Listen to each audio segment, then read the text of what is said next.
Hello hi, ఎలా ఉన్నారు? అందరూ బాగున్నారా? నేను భూపాల్కి వచ్చి 3 ఇయర్స్ అవుతుంది. వచ్చిన కొత్తలో నేను కొత్త వెజిటేబుల్స్ చూశాను. అవి మన సైడ్ నేను ఎప్పుడు చూడలేదు. లైఫ్లో ఫస్ట్ టైం అలాంటి వెజిటేబుల్ చూడడము.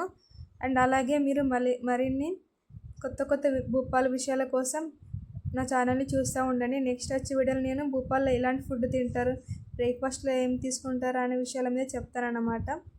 సో ఫస్ట్ నేను ఈ వెజిటేబుల్ని కాకరీ అంటారు. ఇది ఒక రకమైన కీరదోస జాతికి చెందిన వెజిటేబుల్. దీన్ని కర్రీ చేసుకుంటారు, సలాడ్ లాగా కూడా యూజ్ చేస్తారంట ఇక్కడ. ఇది ఎప్పుడు సంవత్సరం అంతా దొరుకుతుంది ఇక్కడ. అండ్ నెక్స్ట్ ఇది నేతి బీర అన్నమాట. ఇది కూడా ఎక్కువ యూజ్ చేస్తారు, నేతి బీరకాయ. సో నెక్స్ట్ ఇది కద్దు అన్నమాట. కద్దు కూడా చాలా ఎక్కువ యూజ్ చేస్తారు ఇక్కడ. ఎవ్రీ ఇయర్ ఉంటుంది ఇది, ప్రతి ఒక్కరు దీన్ని యూజ్ చేస్తారు కద్దు. అండ్ నెక్స్ట్ టిండే అంట. టిండే వెజిటేబుల్. ఇది మా వారి ఆఫీస్లో రోజు పెడతారు. వచ్చిన కొత్తలో నేను ఒకసారి ట్రై చేశాను ఈ కర్రీ, చాలా బాగుంది.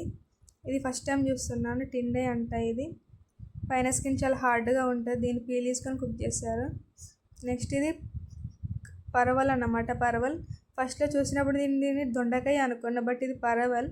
దీని స్కిన్ కూడా చాలా హార్డ్గా ఉంటుంది, పీల్ తీసుకొని కుక్ చేస్తారు. ఇది పరవల్ అంట. ఇది హిందీలో పరవల్ అంటారు.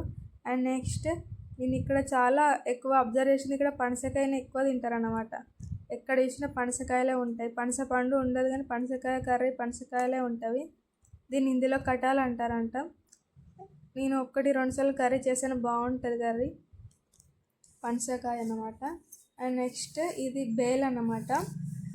బేల్ తెలుసు కదా, శివుడికి పూజిస్తారు. బిల్వ పత్రాలు ఆ చెట్టుకు వస్తుంది కదా, మారేడు పండు అంట. మారేడు చెట్టుకు వస్తుంది కదా, దీన్ని సమ్మర్లో ఎక్కువ యూజ్ చేస్తారు. ఇది తీసుకోవడం వల్ల ఒంటికి కూలింగ్ ఉంటుంది అన్నమాట, చలవ చేస్తుంది అన్నమాట.